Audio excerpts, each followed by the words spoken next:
Hello everyone. Today I conducted a storytelling activity on the story The Elephant and the Ant. The aim of this activity was to develop children's imagination, listening, and expression skill through storytelling and role play. As I narrated the story, I encouraged the children to act different parts of it. When the story began, I asked one child to walk like an elephant, slowly and heavily. They watched and laughed as one acted like tiny ants moving quickly on the ground. As the story went on, when the elephant splashed water on the ant, one child acted it out using pretend water movement and show how it got wet and ran away. Later, the ant worked to teach elephant a lesson, climbing in his trunk. Children also acted out through fun hand movement. आज हम किसकी कहानी सुनेंगे? Elephant और एंट वाली। कौन सी? हाथी और चींटी की कहानी सुनेंगे। ठीक है? ओके। कौन हाथी बनेगा बताओ? अच्छा बनोगे? एलिफेंट कौन बनना चाहता है? अच्छा बताओ। अभी आ जाओ, आप चींटी बनोगे? चींटी। एक बार की बात है, एक जंगल में एक बहुत बड़ा हाथी रहता था। क्या रहता था? बहुत बड़ा हाथी। कैसे हाथी चलता था दिखाओ? कैसे चलता था? हाँ, ऐसे करके वो जंगल के सभी जानवरों को परेशान करता था। क्या करता था? सभी जानवरों को परेशान करता था। एक बार उसको एक चींटी मिली। क्या मिली? चींटी मिली। कैसे आई चींटी? कैसे? हाँ, उसको एक चींटी मिली। चींटी बताओ क्या कर रही थी? चींटी अपना खाना लेके जा रही थी। अपने घर में अपना खाना लेके जा रही थी। तो हाथी ने बोला कि चींटी, तुम ये खाना कहाँ लेके जा रही हो? क्या बोला हाथी ने? चींटी, तुम ये अपना खाना कहाँ लेके जा रही हो? तो चींटी ने बोला कि हाथी, यहाँ अब बारिश होने वाली है, तो मैं उसके लिए अपने और अपने परिवार के लिए खाना जमा कर रही हूँ। तो शरारती हाथी ने क्या किया?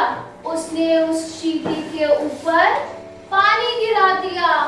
गिराओ पानी। कैसे गिराओगे पानी चींटी के ऊपर? गिराओ ऐसे करके अपनी सूंड से सू करके गिराओ। हाँ, ऐसे करके उसने चींटी के ऊपर पानी गिरा दिया और उसका सारा खाना वहां बिखर गया। क्या हो गया? उसका खाना वहां पे बिखर गया और चींटी रोती रोती अपने घर चली गई। कैसे गई होगी चींटी रोते रोते घर? दिखाओ कैसे गई? हाँ, ऐसे करके अपने घर चली गई। तो चींटी अपने घर रोते रोते चली गई। चींटी ने घर जाके सोचा कि अब मैं हाथी से एक दिन बदला लूंगी। चींटी एक दिन अपने घर से बाहर जा रही थी खाना लेने। कैसे गई चींटी? हाँ, उसने देखा कि हाथी एक पेड़ के नीचे सो रहा था। क्या कर रहा था हाथी? हाँ, सो के दिखाओ कैसे सोएगा हाथी? ऐसे। हाँ, तो चींटी ने क्या किया? चींटी उसकी लंबी सी सूंड में घुस गई। क्या करी? उसकी लंबी सी सूंड में घुस गई और उसको काटने लग गई। क्या करने लग गई? काटने लग गई। कैसे काटेगी? कैसे? ऐसे अप करके काटेगी। कैसे? अप। हाँ, और फिर क्या हुआ? हाथी अपनी नींद से इतने दर्द में उठ गया और क्या करा? रोने लग गया। कैसे रोया हाथी बताओ? कैसे रोया? हाँ, रोने लग गया और चींटी फिर भी नहीं रुकी। चींटी उसे काटती रही। क्या करती रही? काटती रही। तो हाथी दर्द में चिल्लाने लग गया। क्या करने लग गया? चिल्लाने लग गया। हाँ, और फिर पता है उसने क्या किया? फिर उसने बोला कि कौन है? कौन मेरी सूट में बैठा है? बाहर निकलो, प्लीज बाहर निकलो। तो जैसे ही वो नीचे बैठा, चींटी उसकी सूट से बाहर आ गई। कैसे बाहर आई? ऐसे करके बाहर आ गई। फिर क्या हुआ? उसने बोला, हाँ, ये चींटी मुझे परेशान कर रही थी। और उसने क्या किया? चींटी को बोला कि सॉरी चींटी, अब मैं आपको कभी परेशान नहीं करूंगा। क्या बोला उसने?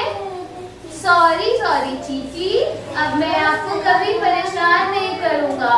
हाँ, और उसके बाद वो उस दिन से इतना डर गया कि उसने कभी भी फिर जंगलों के जानवरों को परेशान नहीं किया। क्या नहीं किया? परेशान नहीं किया। ठीक है, इससे हमें क्या समझ आता है? बताओ कि एक छोटी सी चींटी भी एक इतने बड़े हाथी को परेशान कर सकती है ना। तो कभी भी हमें किसी को भी छोटा नहीं समझना चाहिए। ठीक है? ओके, बोलो yes ma'am. This made the story come alive for them, and they understood the message that no one is too small or too big. Everyone has their own strength. The activity helped children improve their vocabulary, coordination, and confidence in expressing themselves through actions. They listened attentively, followed instructions, and participated joyfully from the beginning to the end.